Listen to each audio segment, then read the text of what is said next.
It's just callous. And Jalen opened the door and started pushing him out. And he was fighting to get back in the car. And then they did not have him in the car. So he went around the car and he jumped on the hood. And All for what? All for what? For a photographer's fucking bag. And you don't even know what's in the bag.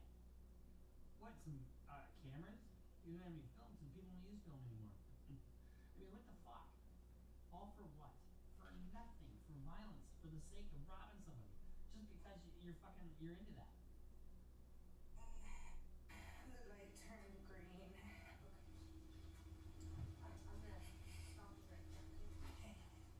So, when you all were at the light on the color, you said Teamwork produced his gun, correct? Yes. And who did Teamwork have a gun pointed at? Mark. And what was Teamwork saying when he had the gun pointed at Mark? To give him his bag. And so, once the light turned green, what happened? He pointed the gun at me and told me to start driving. So I started driving and I didn't know where to go.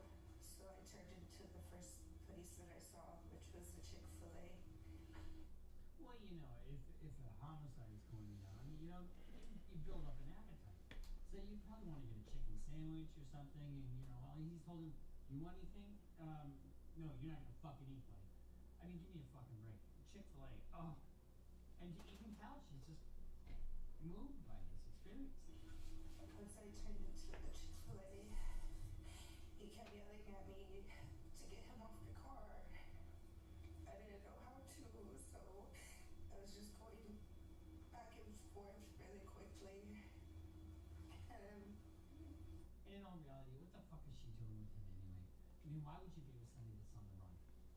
You know, ladies, if you're looking for a guy, if they're on the run, probably not the guy for you. I've never understood these women or people. I mean, Gypsy Rose Lee or whatever the fuck her name is, you know, chick who was in prison for killing her mother. I mean, all kinds of guys are writing her, "I don't want to be her," and she's not good looking at all. Why the fuck would you do that? Give me a break.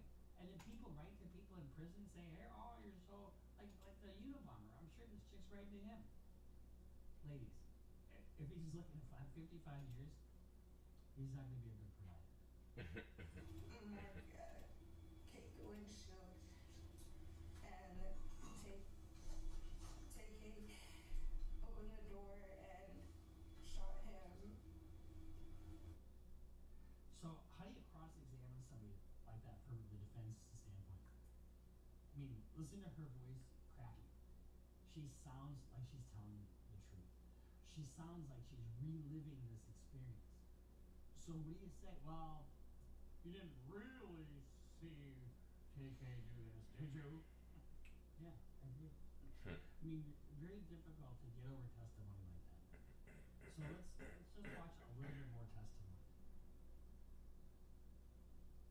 But who was the only person that you saw with a firearm in the motor vehicle? Timor.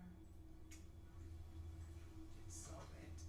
And so when you get to the Mexican restaurant, what happens? I parked the vehicle, and then they started getting out of the vehicle, and then I got out of the vehicle, and they were going through the backpack, and then also going through his wallet, throwing things out. And so you said, do you know where Mark Saldivar's backpack was at this time? Jalen had it. Going through his wallet and throwing things out. I mean, he doesn't even know what he has. Why would you rob somebody that you don't even know what they have and then kill them just because they gave you a hard time? Like I said, he's on the run. He's doing 55 years. He didn't give a shit. You know, he's on that race. On that race, put that gun in your face. And regarding Mark Saldivar's belongings, who did you observe with Mark Saldivar's wallet? Jalen. Do you know if there's anything inside of the wallet? He had got upset because there was only $10. $10. chargeless for $10. Now, I understand, certain crimes. I mean, you steal from somebody and it's hundreds of millions of dollars, and maybe you do 4 or 5 years, maybe you stash it away, you've got it for the rest of your life. Ivan, Michael Milken and Ivan Boesky is what I'm talking about. That's back in the 80s. I can understand that. I don't condone it, but I can understand. Robbing this guy when you don't know what he has for $10. So What's up? What up, Shay? you're My not bad. gonna do more My than bad. $10. Is what you're saying. What up? It's over here on that top. Taylor, Can you please describe to the What jury up, Twitch? the manner of Taylor My bad, McIntyre man. I'm working, man. I ain't really, exiting the restaurant once you all got off the vehicle? I'm not really doing a lot of interacting. I ain't got my mic on. I didn't even have my mic on deck. I'm working, man. But I hope all y'all good. I'm just gonna let this thing run because I need these hours, you dig? I need these streaming hours. Well, So, what's up, Shay? My dog. if you take the risk, Good morning. penalty. Now that's what he's doing. Good morning, everybody. Absolutely incredible. We're just starting off early, man. Just trying to get it. You know what I mean? Nothing going on too crazy. So whatever we got going on, we just gonna do it. Whether he shot him or not, Mic sound good? the other person who he's with, Cool. I wish I could see how it looks though. But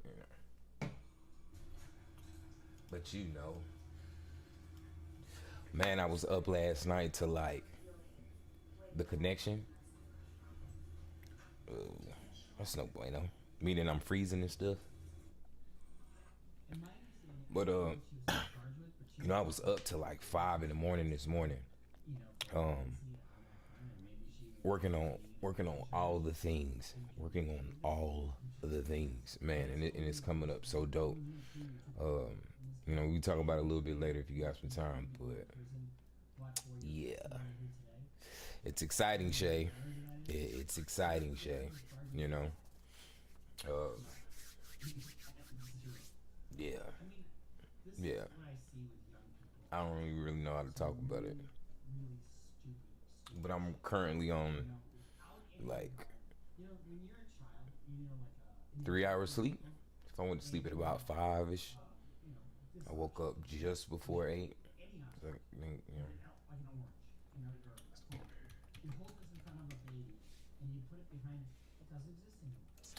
Yeah.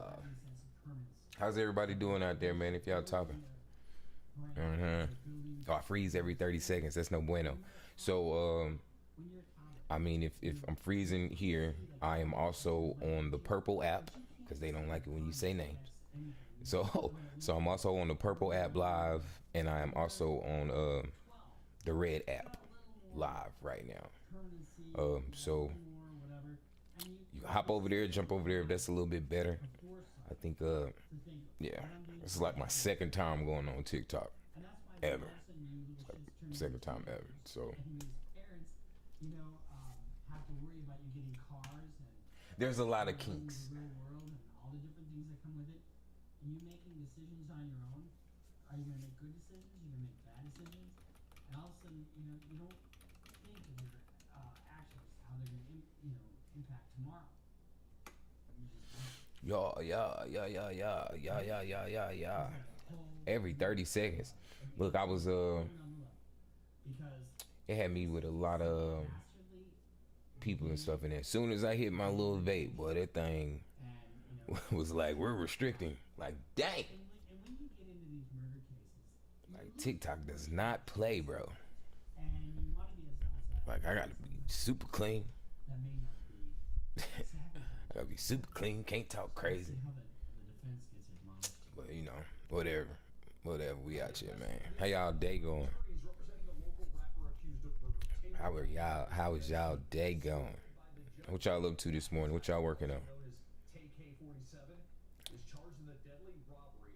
What are you love makers up to? Hey.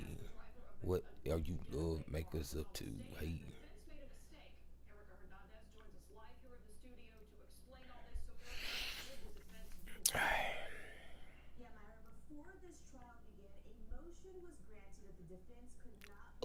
Motion was granted. Indicted by Mark Saldivar in front of the jury without further discussion outside the jury's presence. Well, today during cross-examination, attorney John Hunter brought up that Saldivar might have had Freezing every 30 seconds. That this was How is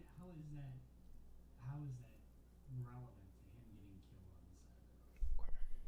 as Joanna Reyes was being questioned. Reyes says she was the one driving the car the day Saldivar was killed and saw Tamar McIntyre pull the trigger. In cross-examination, the defense was trying to imply that Reyes instigated the entire incident by leading Saldivar on and telling the others in the car that he had child pornography in his bag. That led to a quick objection by the state, the jury being removed from the I'm sure courtroom. somewhere I'm gonna get the tag, or it's gonna be like, oh, no more. Oh, they just be saying some crazy stuff. And all you all had to do was approach the court. I would have heard it, what you are seeking to get from this witness, and I would have made a ruling on it. But instead, you have people who are violating rules. Now, at worst, this could have ended in a mistrial, but Judge Boyd asked the jury to disregard any mention of child porn. So when you are told by the judge, don't ask this question, don't ask that question, stay away from this topic, you have to. And it is a violation of a court order. You're in contempt, really. And why is that important? Because guess what? You ring a bell, you can't unring a bell with an instruction by the judge. So if I tell you, don't think of a pink elephant, what's in your head right now? Pink elephant.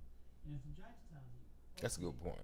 now, remember Mr. Rivers talked about a pink elephant. Well, I want you to disregard that and never think about a pink elephant again. Guess what you're always thinking about? A pink fucking elephant. I mean, it's just what we do as human beings. And so, you know, what's the remedy for that? The remedy is the instruction. And it probably isn't going to go anywhere. But if they had to declare a mistrial because of that, then they start all over again. Pornography during questioning or testimony instead. Now, the defense did continue to grill Reyes, even asking her if she was the one who placed the gun in McIntyre's hand, which she denied. Now, Reyes did finish testifying today. Overall, her testimony seemed to be a benefit for the state as she... That's how I make clips. Her accounts of It's a many button. details that she claims happened that day. Now, testimony It's a in the button. trial will resume I tomorrow. never knew. When you have a witness who's opposed to you, All right. Reyes, like the girlfriend of That's what I'm talking about. and that should be his prison number.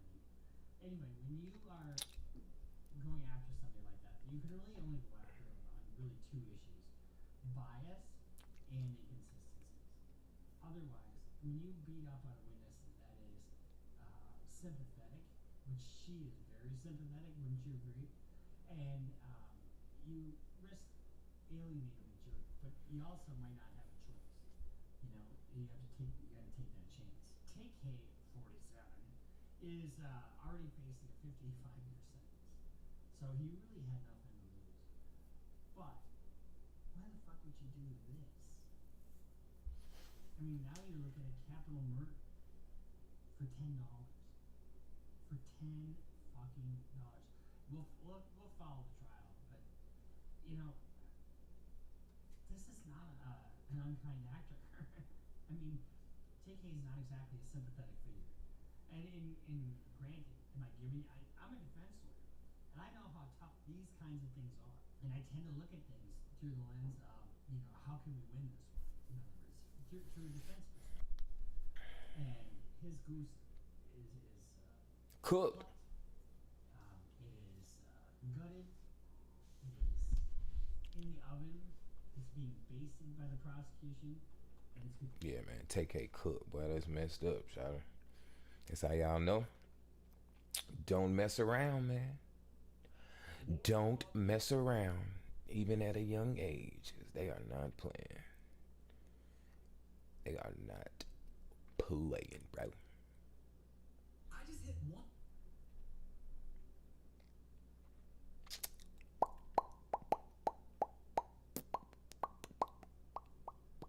What do you need, Julius? Did you be... Excuse it. Excuse it.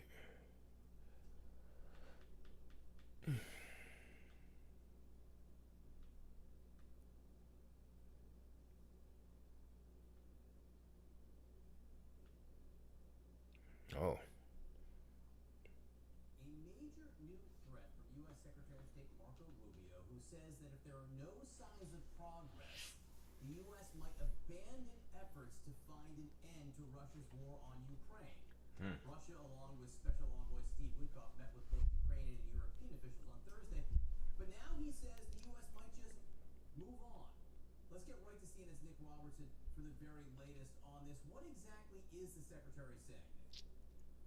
So ain't gonna move on. He's saying that there's a degree of frustration coming from the White House that President Trump has put 87 days into this already. He said everyone recognizes that you can't make a deal in the space of 12 hours. I think it's worth mentioning that President Trump had originally said it could be done in double that, 24 hours. But he's talking about a level of frustration. He did say, and these are the first details. What up, TikTok? What up, TikTok? Sorry, I'm just working, man. Not doing a lot of talking. We just out here. But feel free to speak, though. But he lays out a scenario whereby he wants answers, and the U.S. wants to move along if they don't get the right answers about the possibility of peace. This is how he framed it. President has spent 87 days at the highest level of his government taking efforts to bring this war to an end. We are now reaching a point where we need to decide What y'all gonna do? whether this is even possible or not, which is why we're engaging both sides. We need to figure out here now within a matter of days whether this is doable in the short term, because if it's not, then I think we're just going to move on from our perspective. So that this here, what he laid out at those meetings, it appears, a broad framework is how he described it, as how the United States sees the possibility for ceasefire talks going forward. Ukraine, of course, already signing up to unconditional ceasefire. Putin and Russia prevaricating, raising different points. It's not clear here whether Rubio is referring that the right answers need to come from the Europeans, the Ukrainians, or the Russians, or everyone. But there is an anticipation that there will be a meeting early next week, potentially here in London. Philip, as you point out, there is a history of Trump and Marco Rubio being tough on Ukraine, less than tough on Russia. Is there a sense on who he's trying to nudge along here, especially because the Ukrainians just basically announced a framework for a mineral deal with the United States? Look, I think you have to read this as the pressures on the Ukrainians. We know from President Trump yesterday he is still dissatisfied and not happy with President Zelensky. Marco Rubio this morning spoke about the Ukrainian delegation needing to go back and speak to President Zelensky. Which is President wild. Zelensky last night again appeared to reiterate what he said before about Steve Witkoff and Witkoff's meetings with Putin, that Witkoff is buying the Russian narrative here, and that potentially the illusion from what we heard from what President Zelensky said last night about this broad framework could include TikTok details flaw for that. about concessions on land. And Zelensky has said that the unconditional ceasefire they signed up to does not have any specificity on that area at all, and that's not specificity that they're willing to get into. They've got red lines on it, so it perhaps appears here as if the Ukrainians are being Hit me with that community guideline quick. because President Trump wants to say that they're going to be willing to give up territory, and that's been a red line so far. It is what it is. Here, Nick Robertson, thank you for your reporting on this. When Donald Trump was on the campaign trail, he frequently made this particular promise. That is a war that's dying to be settled. I will get it settled before I even become president.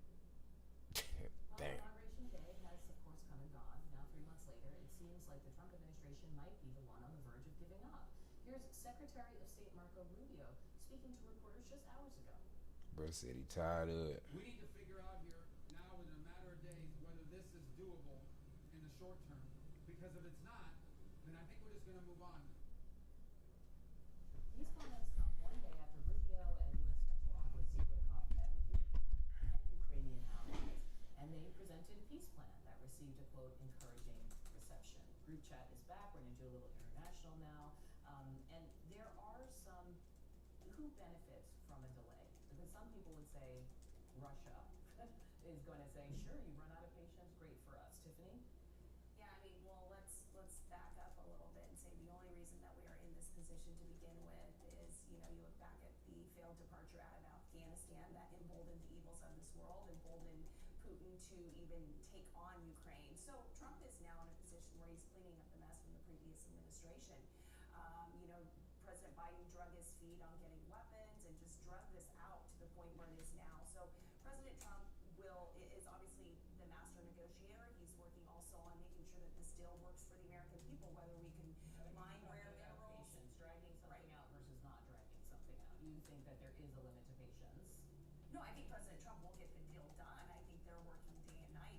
This is the first 100 days of his presidency. He's been working fast and furious, and he has made it But very not in the next, clear. we just want to kind of address Rubio. It sounds like they're saying, look, short term, maybe not. I just think back to that really chaotic Oval Office meeting between Ukrainian President Volodymyr Zelensky and Donald Trump, and the message that was being sent there was that we are running out of patience here. I hear that echoed in Marco Rubio's statement. They came a long way to get to the point where we are this close to a Came deal. a long way very quickly, we should Very say. quickly. I was shocked. So I think now what you're seeing is the same type of tactic moving forward, which is you need to move fast, Ukraine, or else we're going to lose patience. This is just sort of the deal-making process that you're seeing with the Trump administration. Yeah. Quickly though, the one thing that's interesting to me, Rubio being the person coming out with this message. You remember him during that meeting, Ani? He was sitting there slumped, not saying a word. Now he's the spokesperson. How the cards have turned over, because he was, when he was a senator, one of the people who was advocating for pushing back against Russia. And from what I recall, the invasion of Ukraine is blaming on Russia, regardless of what you think about whether or not the United States helped as much as it could or couldn't. This is a war that was started by Russia and their invasion of Ukraine. But the pressure right now that the Trump administration is putting on is on the Ukrainians, right, to settle this. Really, I think Okay. I knew that was my fault for watching CNN. Yeah.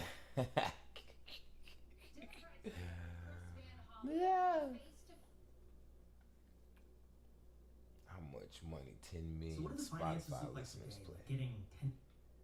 I know that's right. Well, that's what I need to know. So what do the finances look like?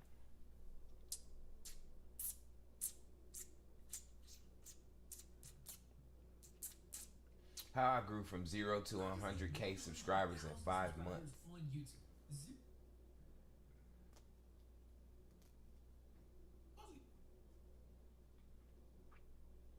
You know?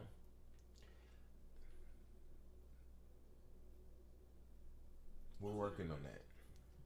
What's good, everybody?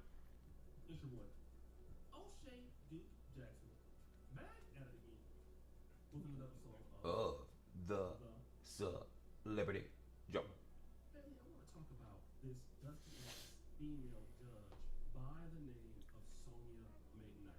And I think a lot of times when we see some of these ladies that have a lot of these high power positions, judges, attorneys, lawyers, it is easy for us to look at them and say, damn, well, that's a great accomplishment to see a black person in general and a black woman in particular in a position like that. That is actually remarkable. And you know what? It is remarkable to see our people in those positions, because we know many times we just don't get those opportunities. But then it's also possible for us to look at them and hold them to a higher standard and not realize that these people are still, in fact, human beings. Okay, they bleed just like me and you. They make mistakes just like me and you.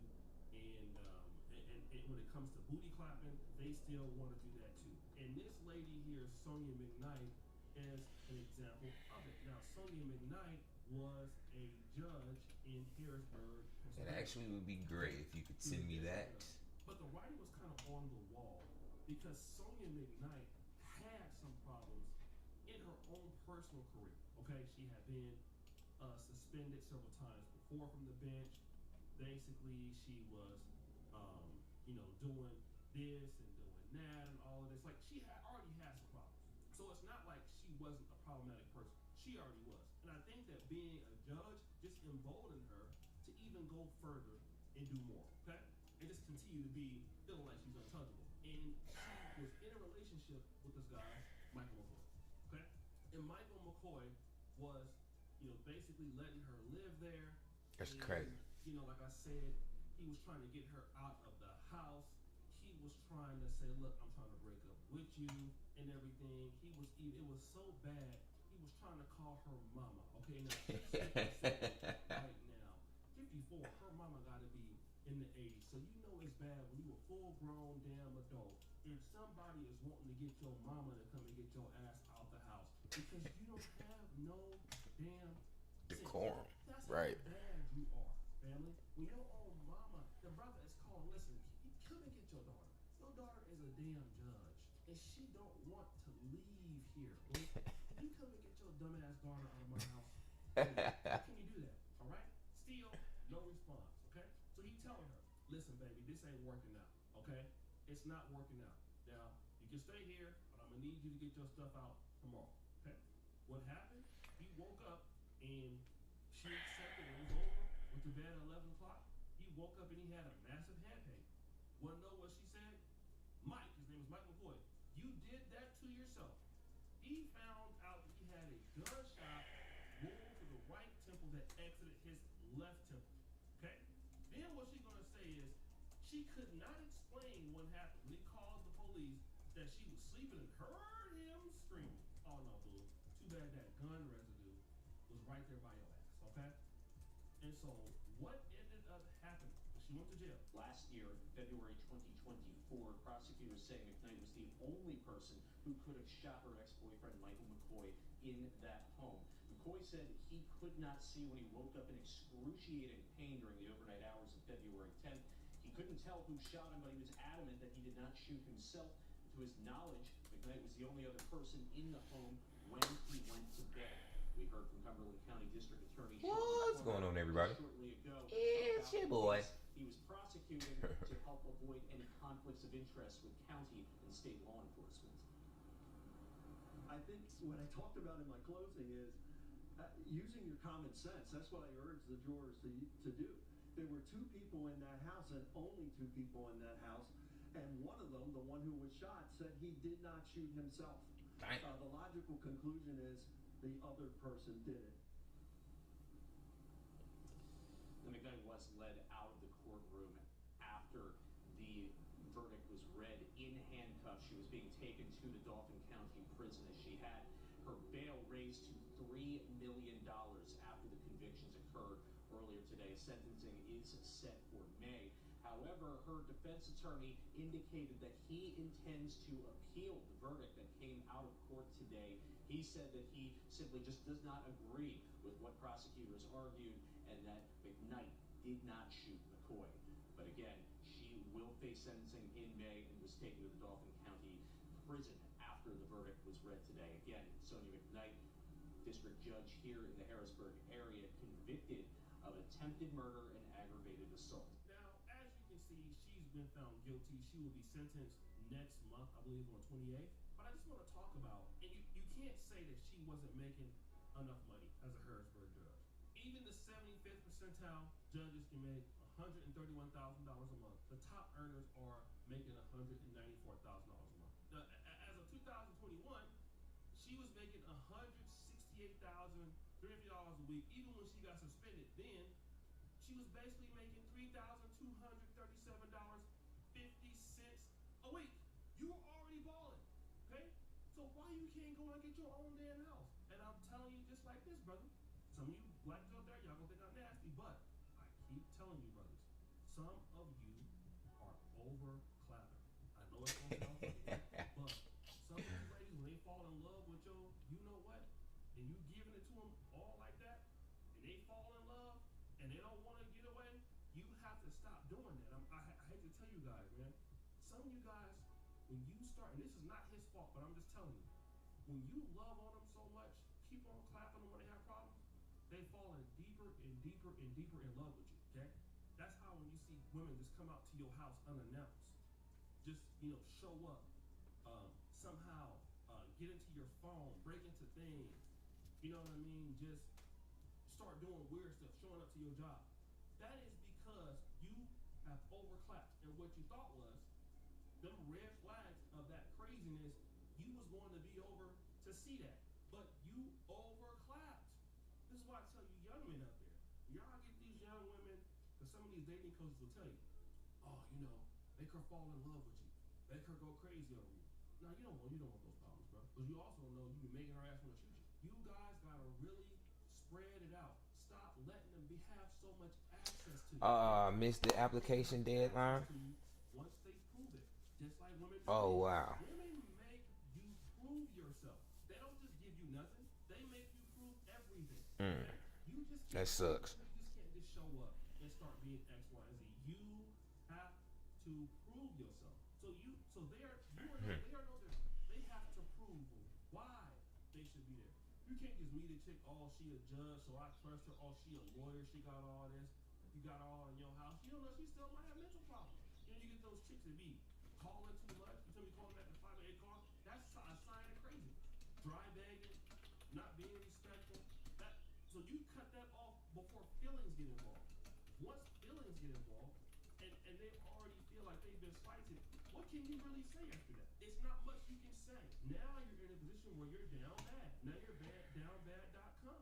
So guys, it's your boy O'Shea Duke Jackson. Back at it again. Another episode of Let's Alert and Go. What is you for all that you do? Turn the bell. We're out.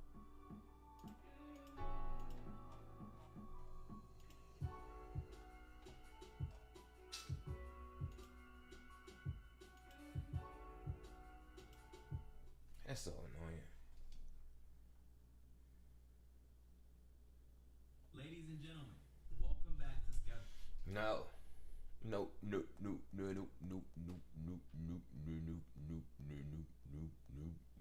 I just hit one. So what do the finances look like today? Like getting 10 million streams on Spotify? Like, could you break us down? Like, we know nothing about this sort of industry. We can also guess. Okay, guess. Like how much 10 million monthly listeners? So your Spotify check only. I'm gonna say. What do you think, Grant? I'm gonna say per month with 10 million monthly listeners, $175,000 a month. No, dude, I'm gonna guess like $500 a month from Spotify. What? Yeah. Okay. So 10 million streams. there's so many No, very 10 million monthly listeners. so monthly Yeah, listeners. It's interesting because it's a very deceiving statistic or analytic because it actually doesn't matter. Like it literally doesn't mean anything. Right. Because it's like, for instance, The Weeknd, biggest artist in the world, off streaming revenue, off this, off that. You know, he's the most streamed artist. So a monthly listener is someone who comes back and listens to a song twice within a month. So basically, I had no idea. so basically, what that means is you can have a lot of monthly listeners, but not a bunch of daily streams. Whereas like this collective or these two dudes called Boys, they have about I think 14, 15 million monthly listeners, but they have like 10 million streams a day. I have 10 million monthly listeners and about 1.8 to 2 million streams a day. So it really only matters with the amount of actual consumption rather than the fan listening more than Right. so their fans are listening like 5 times, 6 times, whereas my fans are listening like once. And how can you figure out that statistic, or is that only like in the dashboard? It's in the dashboard. Okay, So basically, like every million streams is about $3,800. So if I was streaming about 40, I think I streamed about 48 to 49 million streams a month on average. So it's about 50. So 100. It would be about 150,000. But I don't own all the royalties. Some songs that are doing really well, for instance, one of my biggest songs ever, La La La, I sold that song when it was like taking off, and I only own 25% of it from a label. Also, labels, there's so many smoking screens, like there's so many extra hidden fees, like it's for sure. Like every distribution is like there's scraping, and every single company. Typically, I would say on an average song, I end up having about on average like 60% from my whole catalog of the royalties on the master side. So I would be making about like $2,700 out of these $3,800 per million. So I make about like 5 to 6K kind of flat a day, approximately. Alright, you're closer. I'm way off. $500 a month? That is an abysmal guess. That is. Yeah, $500 out there. Yeah, that's You're crazy. way off, bro. He has a little bit of money. Clearly. I had in my notes here, 1 million streams is $33. That's crazy. Well, a million streams But I on could be way YouTube off. on like streaming of a song Maybe is that's it. way lower. The CPM on YouTube is like kaput. It's garbage. Interesting. And it really also depends on where it's being streamed. So for instance, like India, Spotify subscription is Oh, true. it's like 30 cents in India. So every stream from India would be way less worth. Whereas like in America, it's like $15 a month or something. I don't know. I don't even listen to music really. I don't even have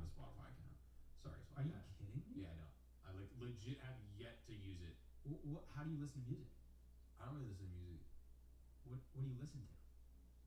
I actually don't really listen to music. Just full What stop. about like podcasts or like?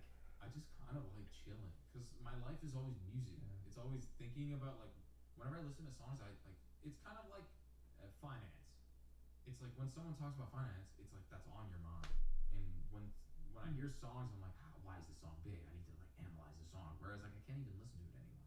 Well, obviously some songs I'll come on. I'm like, whoa, this is really good. This is super catchy. I like this. This like the synthetic sound here is really nice. Like it's so well mixed. But I don't really like consume it as I used to, and I think that's just like a product of my Sounds like environment. a job. Kind of when you're listening to music. Yeah, but I mean, it's also it also distills feeling for sure. But it's definitely less than it used to. Where was I? So going back to the money thing. So on YouTube, 1 million typically equates to about $700. So let's say you do 1 million on every single platform. You're gonna be looking at like, what's 1 million on like all the other ancillaries? Probably another like $2,000. So you have like 3,800, 2,000, 800, and then if you do 1 million on all of these streaming platforms, so like let's say you have like 5 million total streams. On the publishing side, this is where it gets really complicated. Publishing has mechanical royalties, and mechanical royalties, what that is like it's a royalty that I'm also not the most educated on this. Like people literally have their whole lives collecting mechanical royalties for like publishing companies. It's ridiculous. But basically it's like on these streaming platforms they have these performance royalties that go out to all these publishing companies and songwriters. So if there is 3 people in the room and we write this song, it's called Nashville. Basically what it is you split it 3 ways. So we compose the song together, 33, and I will just typically take 34 because it's just easier to split it up that way, obviously. So that 800 would be split 33, 33, 33. And that's just the mechanical. And then you have like sync royalties, you have like if someone uses it in the movie, you have like extra royalties coming in. There's like so many unspoken nuances and like small little revenue generators in music that is like it would blow your mind. It just depends on where it's played. Played in a TV show pays this. Played in a movie it pays this. And they all have different splits. So Garfield took one of my songs and used it as their trailer, and I was like out in Japan, like, sitting in a beautiful forest. I was like, man, I love Japan. And I checked my phone, and like, boom, $300,000. Just like Whoa. that. Just like that. And I was like, Garfield. In Japan. So you know you went on a spending spree after that. It's like basically they reach out and they're Ooh, I like, can't wait to go back. we want to pay for this. Crazy. But the thing is, I own 21%. I love Japan. On both sides. So 21% of 300,000 is, what is that, like 67,000? So $67,000, but I didn't do really anything. I just made the song, and luckily the song became a hit. But you see how like all these extra streams and revenues just keep on coming in. Too Hot to Handle has used my songs all the time, and like Love Is Blind use my songs. And they pay royalties. They pay out like a licensing fee, so you get like $5,000 just like that randomly. Boom. And you have agents that just negotiate this completely detached from you. You don't even know they're doing that. Yeah. And just randomly on a day you'll It's just get, like a check from typically them. Mondays and Tuesdays I'm like, let me raw. And then I'll just get an email or like a text from like my publisher, like A&R guy, and he's like, hey, we got a big one. And I'm like, movie, let's go for dinner, boys. And that's kind of it. It's sick. And that's just like one concept. That's like one small little avenue. And it's interesting and really, really cool too, because people make careers just out of that, where they're like, I'm a sync writer, so I will make songs. There will be like a sync pitch and be like, hey, we have like an action movie with Dwayne The Rock Johnson, and we need bing bang boom boom type music. So people will be like, a composer will be like, all right, let's try it. So he goes in the studio and makes like a song that sounds like what they want, and then you might get it and you might not, and they'll do a full buyout of like $100,000, and like people have full lives like that, and it's like such a small little factor of what music is, and it's like you can compose this, compose that for ads, and it's actually really cool once you like see how the backside of the music industry is. It's like really, really enjoyable. There's so many avenues that you can create revenue from. So why does it seem like a lot of musicians say it's a horrible industry to be in, and it seems like just like the top 0.1% is reaping like almost all the revenue? Well, I mean, okay, so on a touring perspective, it's a nightmare. So the AAA artists, they clean up. Like that's, Beyonce's out here doing like $100 million in tour revenue. Like Olivia Rodrigo was the highest grossing artist of our decade. More than Taylor Swift. Well, a new artist. Oh. Like a new generation artist with $190 million on her last tour.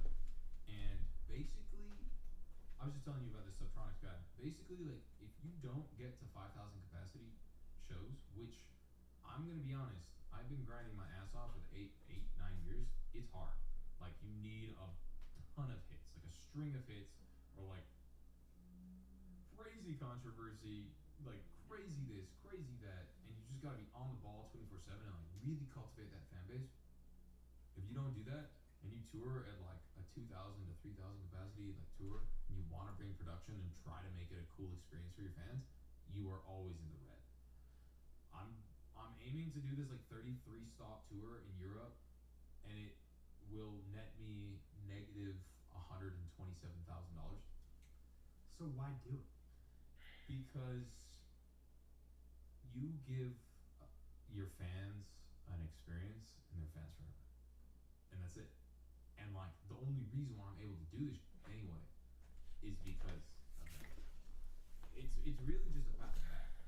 And like sometimes I'm like volunteering, it's exhausting, and you're like, That's volunteering. volunteering. Huh. And I've done it for so long. Like this year, like I'm on track. I just listed a tour recently, like a week ago, and we sold out Toronto, probably the fastest I've ever sold out a show ever. And I felt like I was like, whoa, things are on the up. This is great. And I'm on track to make like probably $40,000, $50,000 on a tour that's gonna gross like $1 million. But there's just so many expenses. So it's just like a really, really interesting dynamic when you see the back end. You're like, Yeah, my understanding is that they'll pay you like a big amount for one night, but then it's up to you to then pay out like lighting and security Yeah. and like all the miscellaneous stuff with that. so there's something called a guarantee. Typically, that's like how most people take it. You can do like $1 deals at the door, where it's like you basically rent the venue and you just take all the risk. Whereas a guarantee is like, I got this on my guarantee you PlayStation. $25,000 in your pocket. Maybe I'll, and you budget the tour off of that. So you can have like a bus, so it's a little healthier for you. You can go to bed, and then you bring lighting, lasers. You try to make an experience, or as cool as an experience as possible. My main goal is to try to make like a musical out of my music for the next tour. So my fans are just gonna be like, "Oh, you really tried," because the bar is really low in rap music, to be real. But I don't know, like. That was pretty accurate though. And like the only reason why I'm able to do this anyway is because of them. It's really just a pat on the back. And like sometimes I'm like volunteering, it's exhausting, and you're like, That's volunteering. volunteering. Huh. And I've done it for so long. Like this year, like I'm on track. I just listed a tour recently, like a week ago, and we sold out Toronto, probably the fastest I've ever sold out a show ever. And I felt like I was like, whoa, things are on the up. This is great. And I'm on track to make like probably $40,000, $50,000 on a tour that's gonna gross like $1 million. But there's just so many expenses. So it's just like a really, really interesting dynamic when you see the back end. You're like, Yeah, my understanding is that they'll pay you like a big amount for one night, but then it's up to you to then pay out like lighting and security Yeah. and like all the miscellaneous stuff with that. So there's something called a guarantee. Typically, that's like how most people take it. You can do like $1 deals at the door, where it's like you basically rent the venue and you just take all the risk. Whereas a guarantee is like, I guarantee you $25,000 in your pocket, and then you budget the tour off of that. So you can have like a bus, so it's a little healthier for you. You can go to bed, and then you bring lighting, lasers. You try to make an experience, or as cool as an experience as possible. My main goal is to try to make like a musical out of my music for the next tour. So my fans are just gonna be like, holy shit, you really tried. Because the bar is really low in rap music, to be real. But I don't know, like sometimes I get frustrated because I'm like, I don't really want to tour and not make any money anymore. Like I've been doing it for like 8 years basically. So I'm just, kind of tired of that. But at the same time, it's also like, who the fuck gets these experiences? And it's like, it really is as cliche and corny as it may sound. When I'm on stage and I see that many people just smiling and like giggling, I'm like, wow, that's crazy. Like, I can actually distill happiness in people. And I have the ability to, I always wanted to be a doctor. I went to school for kinesiology before I did music, and I just wanted to help people. And the ability that I have to reach people and like actually emotionally touch them in a way where my music is, I can say pee pee poo poo on stage and people are like, yeah. And, I think they just get me in a deeper level, and they just want to be there to have fun and, have an experience and kind of like forget what is now for them and be in the moment. Dude, is a blessing. So if I have the ability to do that, lose some money at the same time, but like harness and be able to like nurture my fan base, like that's the main goal here. So, although really quick, before we go into that, even if you think it's a bit overhyped, AI is suddenly everywhere, from self-driving cars, molecular medicine, to business efficiency. If it's not in your industry yet, it's coming fast. But of course, the problem is that AI requires a ton of speed and computing power, so how can you compete without costs spiraling out of control? That's why it's time to upgrade to the next generation of the cloud, Oracle Cloud Infrastructure, or our sponsor, OCI. OCI is a blazing fast and secure platform for your infrastructure, database, application development, plus all of your AI and machine learning workloads. OCI costs 50% less for compute and 80% less for networking, so you're saving a ton of money. Not to mention, thousands of businesses have already upgraded to OCI, including MGM Resorts, Specialized Bikes, and Fireworks AI. And right now, Oracle is offering to cut your current cloud bill in half when you move to OCI. This is for new U.S. customers with minimum financial commitment, and the offer ends December 31st, 2024. So see if your company qualifies for this special offer at oracle.com/iced. Again, that's oracle.com/iced with the link down below in the description. Thank you so much, Oracle, for sponsoring this podcast, and now let's get back to the episode. Or not. My dog, but that was some really good info. Go ahead and get this like. Take this like, man.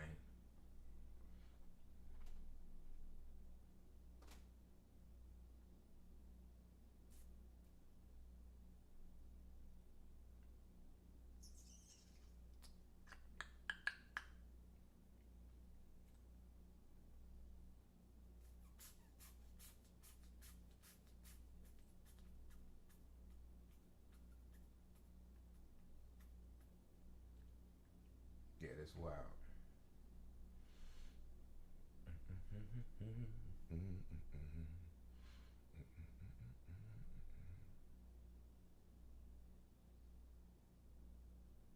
TikToker going to jail. I need to watch something. So we've got to talk about this 22-year-old TikTok mom-fluencer named Marlena. She's one of those lifestyle vloggers who floods the internet with get ready with me clips and a day in the life of fluff, that kind of thing. Content that's as superficial and as repetitive as it gets. You know the type. Constantly showing off new outfits, oversharing about mundane routines, and then occasionally parading her kids in front of the camera for views. Whatever. She built up a pretty decent following, around 450,000 on TikTok. Mostly by turning everyday errands into little mini reality shows. But then Marlena, in what can only be described as peak influencer entitlement, decides to document a shopping trip to Target. Fine. She films herself getting dolled up, spritzing on perfume, heading to the store. Nothing new, not a big deal. But here's where it spirals out. Instead of paying for the actual items in her cart, she allegedly scans a barcode from a much cheaper item at the self-checkout and pocketing over $500 worth of goods by paying pennies on the dollar. Let's be clear. That's not cute. That's not clever. Ma'am, it's shoplifting, period. And get this, she records the entire outing, like with no shame, as though she didn't do anything wrong. She films herself prepping, shopping, loading the bags into her car. She then edits the footage and posts it. Of course, she conveniently leaves out the part where she scams at the register, but the damage is already done. she turned what should have been a wholesome vlog into the blueprint for theft.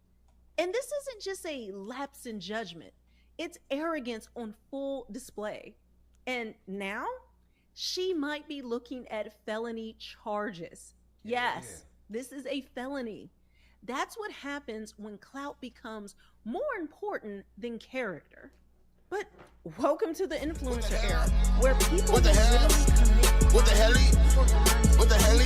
pranks and a litany of other things, but now it's getting even more serious. And for the most part, they're not being called out the way that they should. Roughly 3 weeks after her first heist, she shamelessly strolls right back into the same Target, this time dragging her boyfriend and their 2 kids along for the ride, like it's some kind of twisted.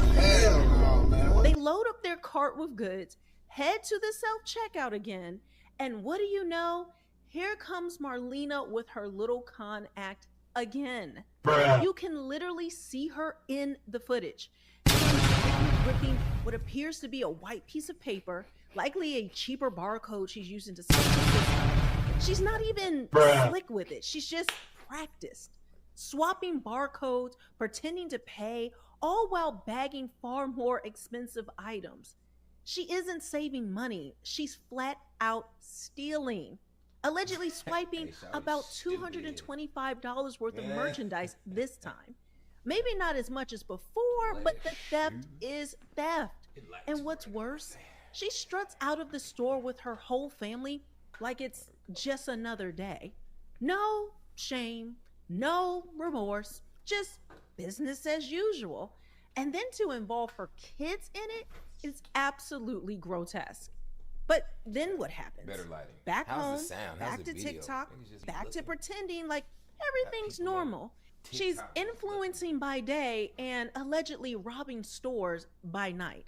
It's not just dishonest, it's disgraceful. It's okay. And then again, You guys don't have the to kids speak, being we just hang out involved, and do work that's not together, just you know? bad You watch me parenting, while I do that's my flat job. out pathetic. And let's be clear about something. Target isn't stupid. They've been dealing with theft for decades. This isn't their first rodeo. They know the game, and they've got eyes everywhere.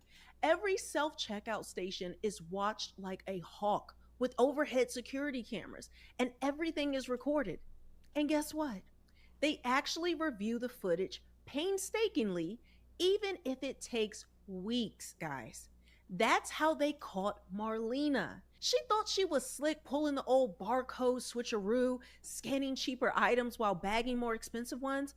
But Target's loss prevention team caught it. They caught her on camera, plain as day, around $500 in stolen goods. So they did what any well-run operation does. They called the police.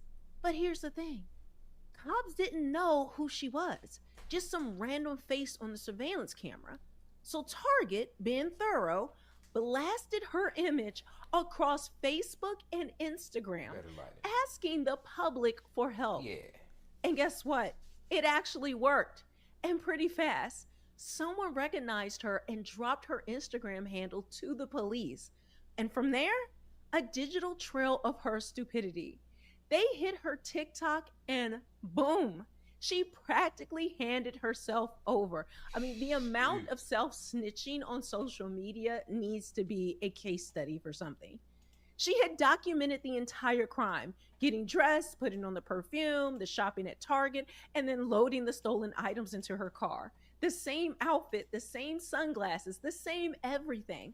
The police didn't even have to try hard. They just connected the dots that she served on a silver platter. And then the next day, well, she was arrested, mugshot, charged with petty theft, and that should have been the end of it, right? But no, Marlena couldn't help herself.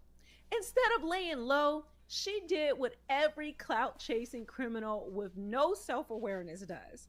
She ran to TikTok to explain herself. Man, what? Because in her mind, it wasn't enough to just break the law. She had to broadcast it too. This wasn't just theft. This was complete arrogance and entitlement. And let's be honest, just downright stupid. I mean, a lot of these people are just really, really dumb. I would even say if you look at some of these people, their IQ probably does not reach room temperature. Like, I'm just saying.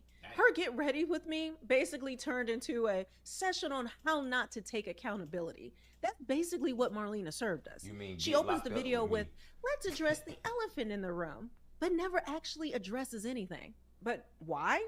Probably because her legal team told her to keep her mouth shut before she digs herself into a deeper hole. Fair enough. But then, because clout is apparently her currency or drug of choice, she subtly flashes her own mugshot. Hey, I seen that movie Adolescence. Y'all seen that in the background? Hey, Adolescence was whack. But I thought that shit was starting off so good. The first episode, the second episode was cool. The third was like, yo, are you kidding me? The camera work is incredible. And then the fourth episode was like, what the fuck? I'm going back to watching Love is Blind. Background, like it's some kind of quirky accessory, as though it's supposed to give her clout. Cute, right? Like turning a criminal charge into a brand aesthetic. But fast forward a few days, and Target's loss prevention team pulls up more footage. Bam! There she is again, scanning low-price barcodes over expensive items with her boyfriend and kids in tow. Great parenting, Marlena. And this time, the cops didn't even need TikTok to find her. They knew exactly where to go. Oh, we know She's where she a at. known repeat offender after all. So yes, she gets arrested again. And the whole thing plays out with her pleading, call my dad, call my grandma. Like this is some middle school suspension and not a second criminal charge. It's amazing how when these criminals get caught, they want to, my mommy, my daddy, my grandma. You're a grown woman with kids. And no, she's been here before. This isn't new behavior. She's got a Walmart theft on her record from 2023. Damn. And if that wasn't enough, she literally stole her friend's car back in 2019. Oh, she a little Yeah, clap. that's not just a slip up. Oh, she a It's little a clap, though. pattern. This isn't a, oops, I forgot to pay. This is a lifestyle level Yeah. shoplifting ring. Oh, yeah, And she a here's clap, what's though. really wild. The same platform she used to posture and pose is the one that got her exposed. She wanted to fake a Target haul? Well, congratulations, you hold yourself into handcuffs. And now you're one charge away from a felony in Florida. That's right. 3 misdemeanors in the Sunshine State, and boom, you're playing in the big leagues. Honestly, she might skate by legally, but let's not act like this is just some harmless fun or content creation. You don't get to build an influencer brand on theft and then call it quirky or cute or something to be endeared or strive towards, because she influences thousands of people, if not hundreds of thousands of people, who might want to walk in her footsteps. You're not a misunderstood rebel. You're just out here making a mockery of accountability, decency, and your own platform.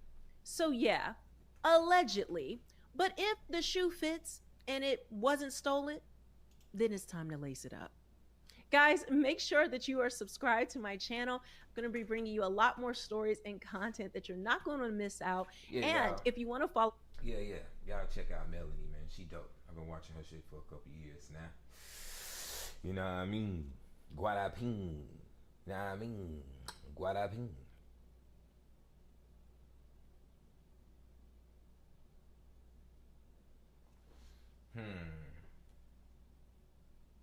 Hey, let's watch this.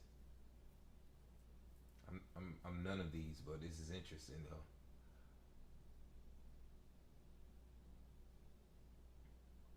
Listen, look at this. Look at this. You got this white dude trying to tell other white dudes how to actually make it as a rapper.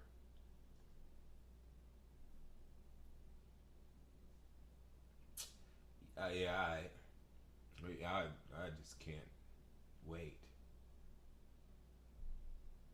to learn how to do that. The hell? What the hell? What more would you want to see for women's sports? Us getting paid our worth, period. Like, because you're doing exactly what LeBron is doing, so. Wade from behind takes it away. Chalmers, Cole, James! DallasWings.com to learn more. Beautiful dish inside. No, Suarez can't come up with it. Sit away. James up and under, throws it off the backboard. Oh, what a perfect pass to himself. And Reese breaking up that pass. Kennedy Carter feeds Angel Reese. Can't finish. Don't get it twisted. Don't get it fucked up. Caitlin Clark is the reason why a lot of great things is going to happen for the WNBA.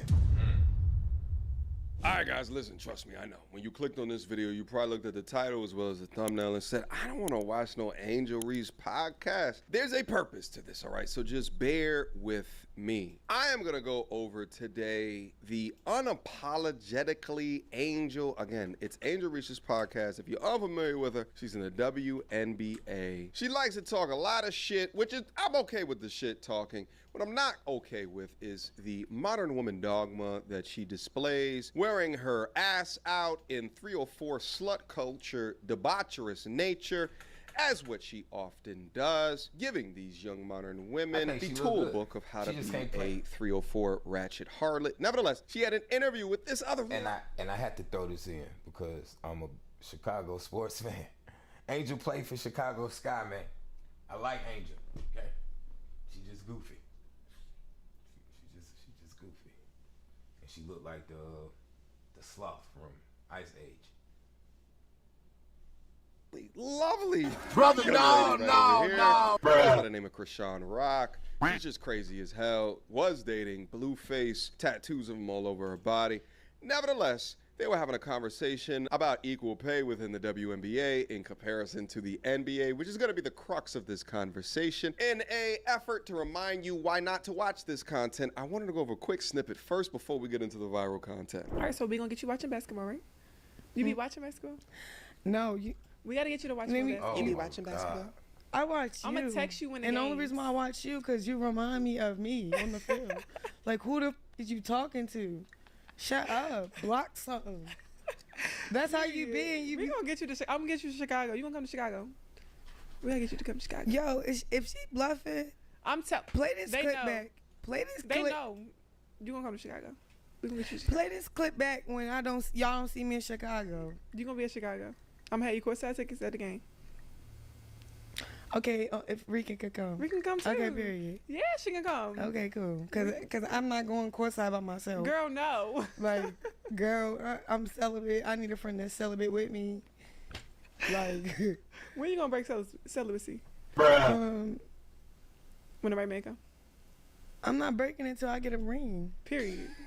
She's already got a child. But yeah, in admission to not wanting to go celibate because, goddamn it, how am I gonna keep my legs closed? All of these tall, strapping young men. How will I ever not give my ass up to these men? I need a friend with me practicing celibacy with me.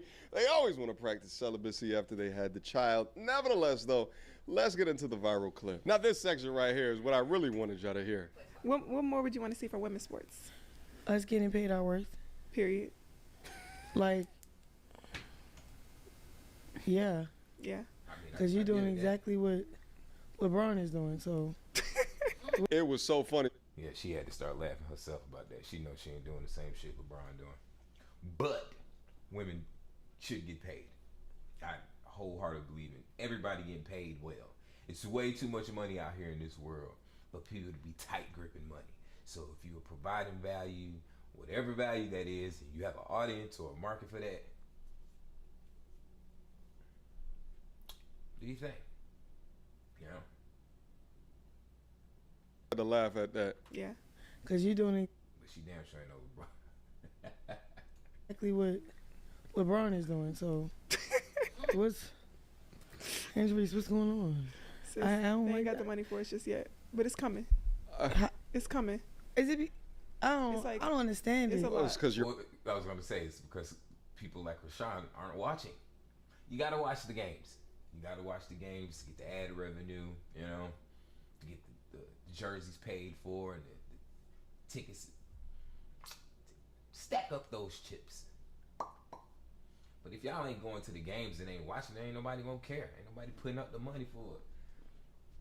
All right, let him say what he was gonna say. I know he was working. But it's coming. Trust me, it's coming. Now, normally I get directly into the numbers as to why she's not getting the same money as a LeBron, but I think instead, let's show the difference between a LeBron James and an Angel Reese. You guys let me know which appears to be a higher revenue generator or more entertaining. From behind takes it away. Chalmers, Cole, James! DallasWings.com. You're not finna get copyright. The thing that LeBron does is blasphemous. Shame this woman! Shame. Shame.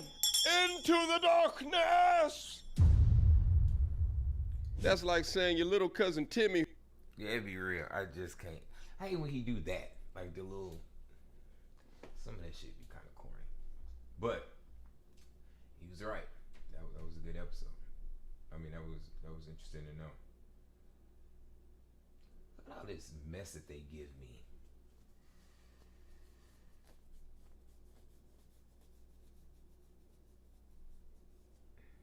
All right, y'all. Let's watch.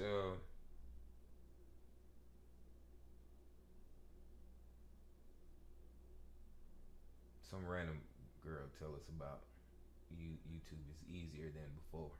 We all on this journey together, ain't we? We all trying to figure this out, ain't we? And then this dude over here telling us that don't tell nobody. Hi there. Let's go for a walk, shall we? You do not want to tell anybody that you have a YouTube channel. And I'm going to tell you why. I understand the temptation. You start a channel, you are not getting views. You've uploaded a couple videos even. You're not getting many views, if any. You're not getting subscribers. And you're probably checking your YouTube analytics all the time. I know, I've been there. And you might be thinking, well, I've got some friends, I've got some family. You know, I'm gonna send them a link.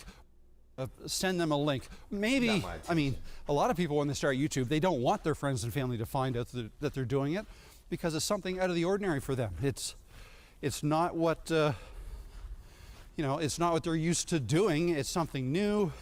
Maybe there's some embarrassment there. There's no reason to be, but, people my age, when we think about YouTube, it's fairly new to us. And what I mean by that is we didn't grow up as Gen Xers making videos of ourselves, right? That part is new. Today's generation, the Gen Zers, I guess, they're used to it. They grew up, they were born with phones in their hands.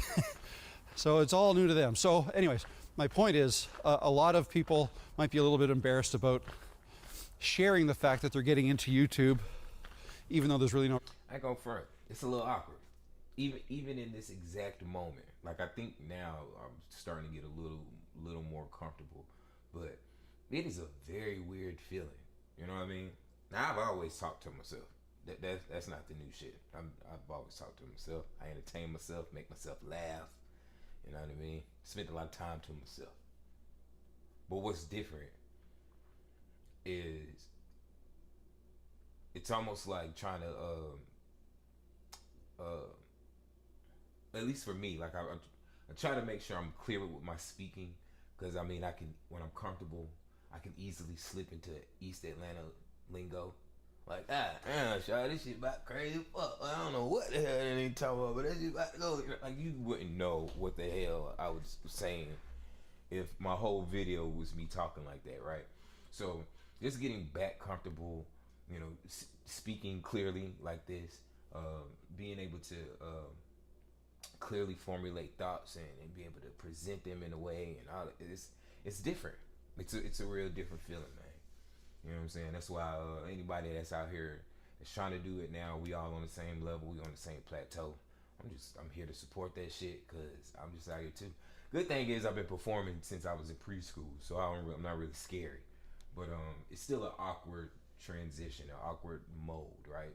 Like I'm in my studio. Y'all see me in my studio at home, the comfort of my space.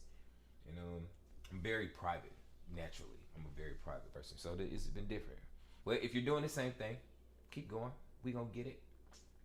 Just build your community, man. Tubi. But that said, there are some other people, and I guess this was a part of me too. I was a little bit like I was a little bit like both, you know, a little bit nervous about people seeing me make videos of myself, but also when I was getting into it, I was looking for a way to boost my views, get subscribers. So what did I do when I first started my channel? I told my kids about it, my nephew, and I got, I think my first 3 subscribers were my 2 kids and my nephew. Yeah. And awesome, 3 subscribers, yay, and I got a few views, probably from them.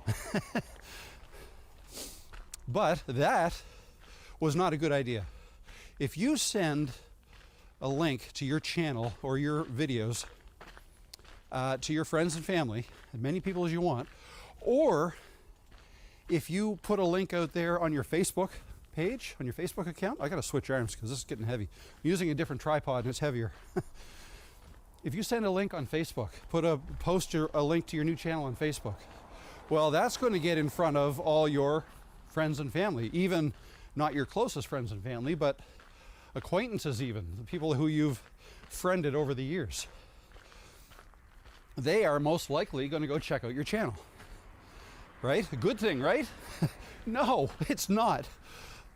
And it's not for the reason you might think. It's not because, you know, people might start making fun of you because, you know, that's not you. What are you doing? Making videos for? Why are you doing that? That's not the reason. The reason it's a mistake is because these people are going to go to your channel and, I mean, good intentions. They're going to see what you're doing. Oh, my nose is running. It is so cold out today. They're going to see what you're doing, and they may or may not watch very much of your video. The chances, here's the key, the chances of the people that you send your video links to, the chances that they are also the people who your videos are going to resonate with perfectly is slim to none. Now, there may be some overlap. You may get some of your friends and family who are as passionate about whatever it is you're talking about in your videos as you are. And if that's the case, that might be a good subscriber to have. But even then, right, I look at those types of subscribers and viewers as well, fake's not the right word, but, or maybe it is. They're like fake viewers, fake subscribers. Because when you come out with your next video, what you want is you want YouTube to figure out who your audience is supposed to be, who they should be. And YouTube is very good at figuring that kind of stuff out. Trust me, they will figure out what your video is about, whether you give them hints, like in the title, in your description, your tags, right? All those things should be hints to YouTube as to who you're trying to reach, right? Keywords, right? And then everything that you say in your video as well should be full of these keywords. You don't have to put that much thought into that. Basically, just talking about whatever it is you want to talk about is enough for YouTube to be able to figure out what you're talking about and who might want to see your video. Now, your video has to be good, right? And you're going to get better at that as time goes on, but don't try to jumpstart the system by sending traffic to your channel that YouTube didn't find themselves. Because it's going to skew the data. YouTube measures your click-through rate and the amount of time viewed, right? Your retention rate. And if they display your thumbnail and title X number of times, and you then send a whole bunch of people to your channel through Facebook or just email links or whatever, however you're going to do it, that's going to skew YouTube's data. Now they're going to see, oh wow, they got a lot of views, but they didn't come from clicking our thumbnails that we put in front of the people we thought wanted to see it. So now there's a whole bunch of data in YouTube of people that saw your video, and YouTube has no idea who they are because they didn't get them for you. Okay, so because of that, that's going to slow down, that's going to stunt your channel's growth. That's going to slow YouTube down in their ability to figure out who your ideal audience is. All right, so try not to jumpstart the system because there's really no way to do that. Well, there is I've a had way. my channel for years though. The way to do that is to get better at making thumbnails, titles, and content, videos. Videos that people want to see, okay? Your keywords, your thumbnails, your tags, your keywords, title, description, tags, anything text like that. And also the content of your video, which, by the way, YouTube today is able to transcribe videos and get text from those videos, so they can find your keywords themselves. They know what words you're using more often than not in your video, right?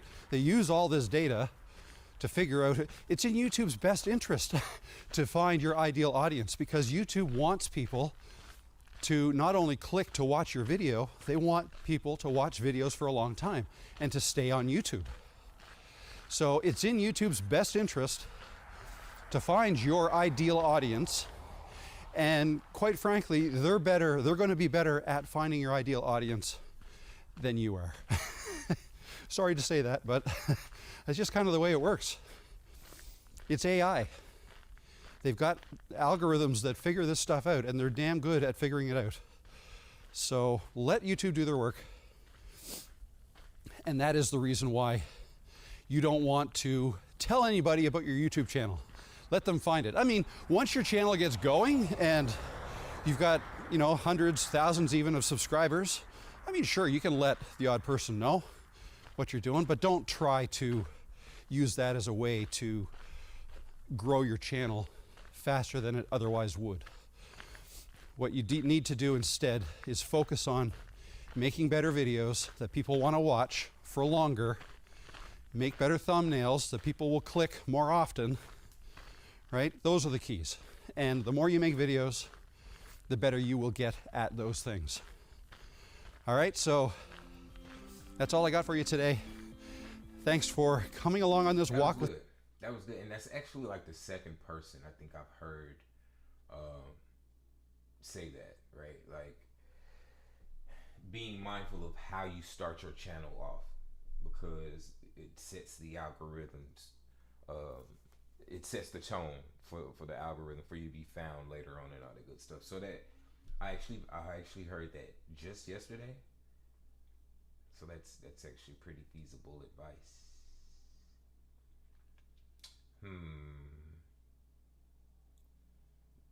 You're probably juggling a 9-to-5, family, or other responsibilities. Wonder if it's even possible to grow on YouTube with just 1 hour a day. And I completely get it, because I personally spent 4 years failing at it. Then after years of trial and error, something finally clicked, and my channel went from 0 to 100K in just 3 months, and then to 1 million in only 2 years. I discovered that growing on YouTube isn't about having more time, it's actually about knowing exactly what moves the needle. And today, I'm going to show you a clear roadmap to grow your channel.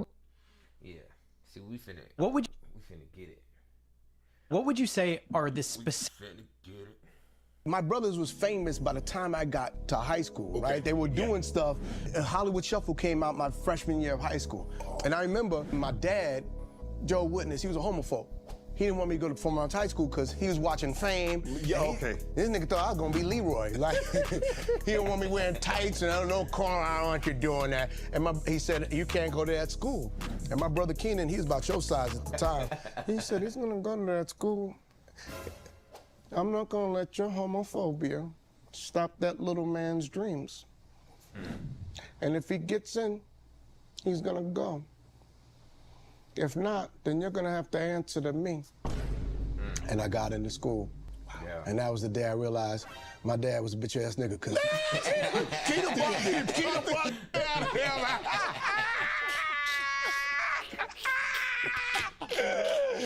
man. Hey, that's hilarious.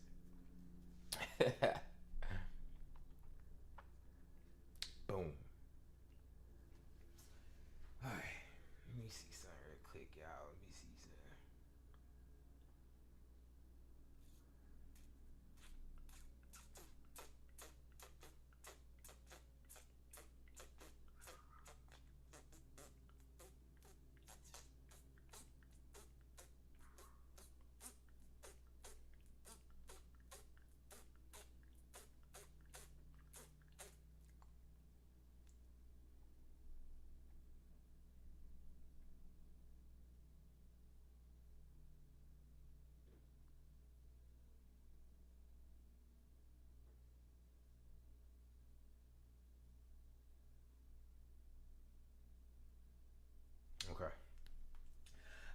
see about something real quick.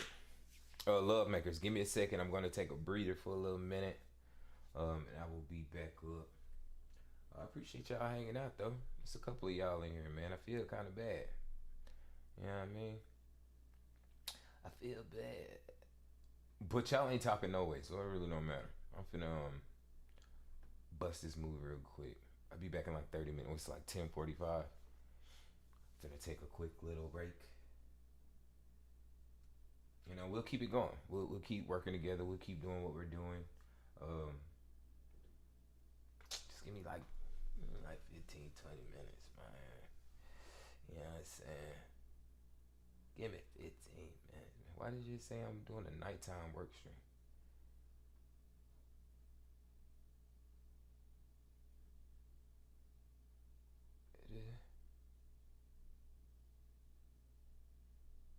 Is that it?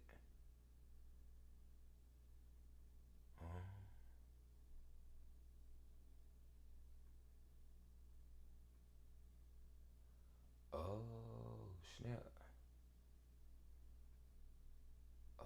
Okay. Oh, so those are two different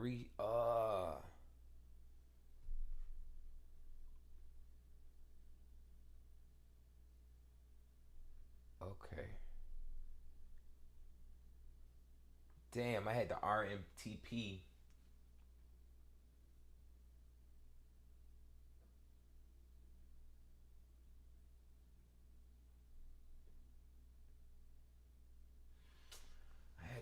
RMTP, alright, that's it. Just one new. That's it. I've been out here. And this is all I got. Because don't nobody really give a damn about what I'm doing over here. And we gotta get to 50. We just gotta get to 50, man, so we can start, so we get to affiliate. So let's just get to affiliate, y'all. I'm stepping in at a time.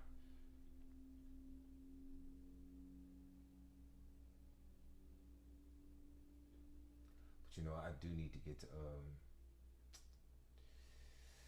I'll do this later while y'all not here and shit. But yeah, I'll be back in a little bit.